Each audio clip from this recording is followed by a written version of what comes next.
Congressman August Pfluger. Good morning to you, Congressman. I want to get to the flight part of this story in just a little bit because, boy, is it a doozy. But first, what's your reaction to these December border numbers? 178,840 up from November. What's your reaction to that? Well, let me start by asking the question. I think it's reasonable for us as Americans to judge the president with two simple criteria. Is the president making us more secure and more prosperous? Unequivocally, no. And what we've seen after 1 year of one-party rule is now almost 2 million, maybe over 2 million when you count the gotaways, the undocumented migrants, the illegal immigrants who have entered this country. Every state is now a border state. The fact that there has not been one single hearing on the Committee of Homeland Security for Border Security it's unconscionable.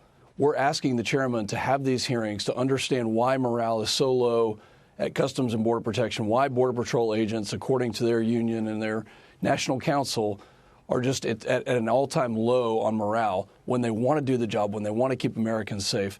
It really is a disaster. And Congressman, the Daily Caller is out with this unbelievable report. They say that TSA is allowing illegal immigrants to fly without proper ID. They can use their arrest warrants as a form of ID to pass security and get on a flight. How is that legal?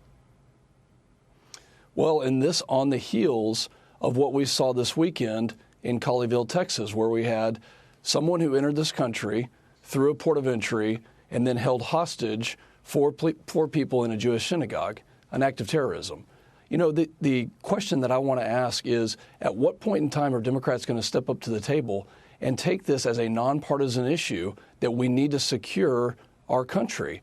After 9/11, we as a country made a decision to make sure that we weren't going to have any more incidents in the air, and now this, where, like I said, every state is a border state. We need answers. There has to be accountability, and we want to know what the president and the vice president are going to do about this, because right now they're not making our country more secure.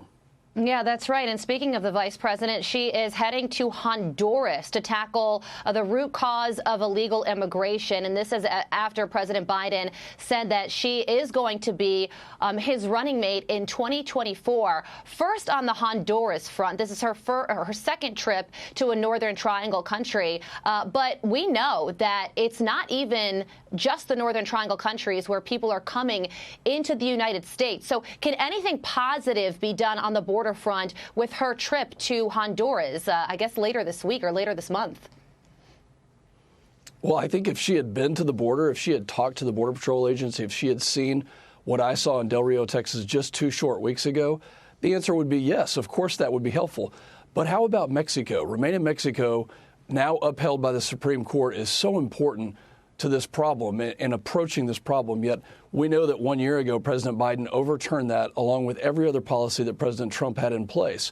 What we need is someone to stand firm, and the border czar, as she has been appointed, needs to go to the actual border, needs to go to the Rio Grande Valley, needs to go to Cochise County in Arizona and understand what the real root cause is, and that is a lack of deterrence. The Biden administration has failed to deter illegal immigration. In fact, they are inviting illegal immigrants in record numbers, and it's affecting all of us.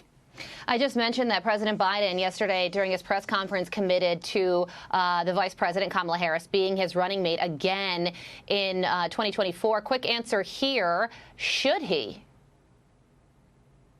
Well, I think the American public is ready for a new administration. So regardless of who his running mate is, what we've seen is a lack of prosperity and a lack of security. We need a new change. We need a new direction.